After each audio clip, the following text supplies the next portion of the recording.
বাচ্চা মেয়ে মাধ্যমিক দিয়েছে 16 বছর বয়সে, ফার্স্ট ডিভিশন পাস করেছে। নানাকে ফোন করে বলছে, নানা আমি ফার্স্ট ডিভিশনে পাস করেছি গো।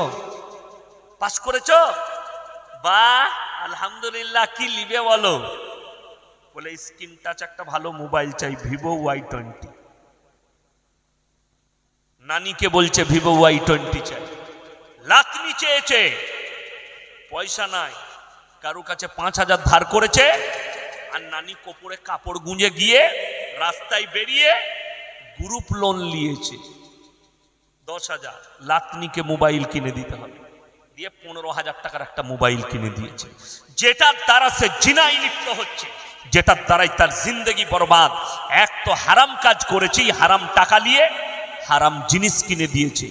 আপনারা বলুন, বাংলা মানে কোরআন বেরিয়েছে না বেরোয়নি? কথা বলুন, বেরিয়েছে? আমি মনে মনে করছি, আশা করি এখানে যদি 100টা ফ্যামিলির লোক থাকেন, 70টা ফ্যামিলিতে একটা বাংলা মানে কোরআন নাই। ঠিক বললাম না ভুল বললাম?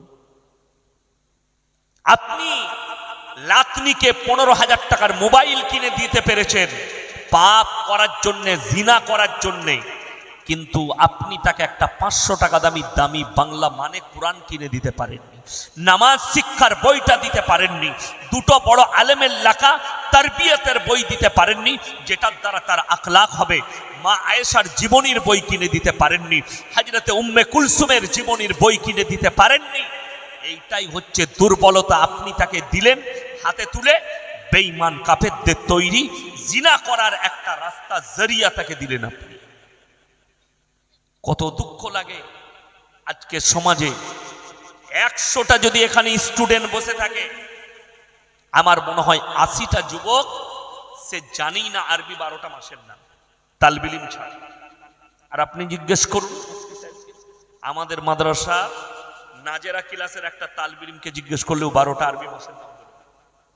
ঠিক বলছিলাম? 12টা আরবি মাসের নাম আপনাকে বলে দেব। 12টা। বড় দুঃখের বিষয়, আপনার ছেলে আপনার মেয়ে 12টা আরবি মাসের নাম জানে না, কিন্তু ও তারিখ লিখে রেখে দিয়েছে 1 জানুয়ারি কবে হবে।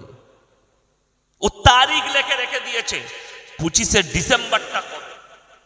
আপনি কি বলছেন? এই মায়াপুরে মুসলিম ছেলেরা 25শে ডিসেম্বর পালন করে না? বিশাল। আমি বলে যাচ্ছি, যারা 25শে ডিসেম্বর পালন করো, যারা 1 জানুয়ারি পালন করো, এই মায়াপুরের লোক, মায়াপুরের মানুষ, আমি ইয়াসিন বলে যাচ্ছি, কোরআনে আছে গায়রিল মাগজুবি আলাইহিম ওয়ালাদ-দাল্লিন। মাগজুম মানে ইহুদি, দল্লিন মানে নাসারা। এই দুটো দলই পদভ্রষ্ট, এবং এদের যারা অনুসারী হবে তারাও পদভ্রষ্ট। এই দুটো দলই পদভ্রষ্ট, এই দুটো দলই পদভ্রষ্ট, এবং এদের যারা অনুসারী হবে তারাও পদভ্রষ্ট। ভাই 1 বোতল পানি পাঠিয়ে দিবেন তো, পানি 1 বোতল পাঠিয়ে দিবেন। আছে? হ্যাঁ ভাই, দুঃখের সঙ্গে বলছি। হ্যাঁ ঠিক আছে, পানিটা পানি আছে তলায় দেন, 1টা বোতল দিদি। আমার ভাই, সবাই নিয়ত করুন এই সমস্ত হারাম কাজ থেকে আমরা দূরে থাকবো। জোরে বলুন ইনশাআল্লাহ। বেঈমান, আপনারা ইমানদারির সঙ্গে বলুন, এখানে ইসকন আছে, আছে না নাই? মায়াপুরে সবথেকে বড় ইসকন, গোটা দেশ বিদেশের লোক এখানে আসে। আপনারা ঈদের নামাজ পড়েন না বাবা? পড়েন তো? ঈদগায় ঈদের নামাজ পড়েন। আশা করি খ্রিস্টানরাও চলে আসে আপনাদের ঈদগায়, ইহুদিরাও আসে। আপনার মুখে পিশাব করে তারা, আপনার মুখে পিশাব করবে। হে যুবক শোনো, সে তোমার ধর্ম পালন করে না, অথচ তুমি তার ধর্মে আকৃষ্ট হয়েছ। তুমি আল্লাহকে কি জবাব দেবে? আল্লাহর কসম করে বলছি, শোনো, খ্রিস্টানরা পদভ্রষ্ট। ইসলামের সব থেকে বড় দুশ্মনের নাম হচ্ছে ইহুদি, এটা কোরআন বলছি আপনাকে। আর খ্রিস্টানরা আহলে কিতাব থেকে বেরিয়ে গেছে, তার কারণ তিনজনকে আল্লাহ বলে বিশ্বাস করে। কজনকে বললাম? তিনজন। এক নম্বর, আল্লাহ যে সৃষ্টিকর্তা এটা তারা বিশ্বাস করে। দ্বিতীয় নম্বর, তার মা হযরতে ঈসা মসির মা মারিয়াম, হযরতে ঈসা মসি, এই তিনটা আল্লাহ তারা বিশ্বাস করে। এবং তাদের ঈমান চলে যাওয়ার আর আহলে কিতাব থেকে বেরিয়ে যাওয়ার মূল কারণ হচ্ছে তারা বলেছে ঈসা আল্লাহর বেটা। জোরে বলুন নাউজুবিল্লাহ। এই আকীদা আনার কারণে তারা বঞ্চিত। যদি বলেন কোরআনের কি দলিল আছে, আল্লাহ কোরআনে স্পষ্ট লাকির টেনে দিয়েছেন, আমি কিয়ামতের দিনে ঈসা মসিহকে দাঁড় করাবো। শুধু ঈসা মসিহ নয়, সূরা আরাফ প্রথম পৃষ্ঠা, ফালানাসআলান্নাল্লাযীনা উরসিলা ইলাইহিম ওয়ালানাসআলান্নাল মুরসালিন। আমি আল্লাহ রাব্বুল আলামিন কিয়ামতের দিনে মৌলবি মোল্লা পীর ফকির এরা তো অনেক দূরের কথা, আমি আল্লাহ নবী পয়গম্বরকেও দাঁড় করাবো এবং তাদেরকে প্রশ্ন ছুড়া হবে, তোমরা কেমন করে দাওয়াত দিয়েছো, এবং তার উম্মতিকে জিজ্ঞেস করা হবে তোমরা গ্রহণ কিভাবে করেছো। উভয়কে জিজ্ঞাসাবাদ করব। আমি নবী পয়গম্বর রসুলকেও দাঁড় করাবো। আর আমাদের দেশের কিছু মানুষের আকীদা, আমি যদি পীরের মুরিদ হতে পারি আমার আর সওয়াল জবাব হবে না। এই আকীদা যা থাকবে তার পীরও মার খাবে আর সেও মার খাবে। পীর মানে হচ্ছে বয়োজ্যেষ্ঠ মানুষ, সম্মানী ব্যক্তি।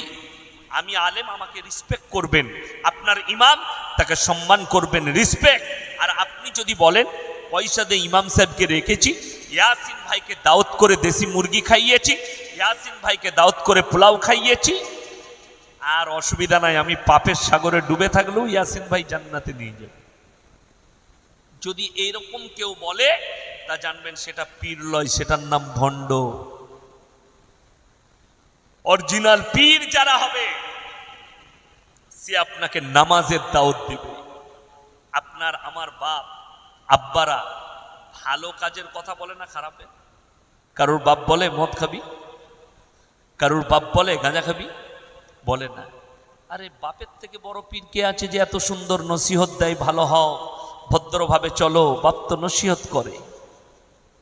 আমার ভাই, কোরআনে আছে আমি নবী পয়গম্বরকেও দাঁড় করাবো, রসুলকেও দাঁড় করাবো, আর তাদেরকে প্রশ্ন ছুড়ে দেবো। কোরআনে আছে আমি হযরতে ঈসা মসিহকে দাঁড় করাবো।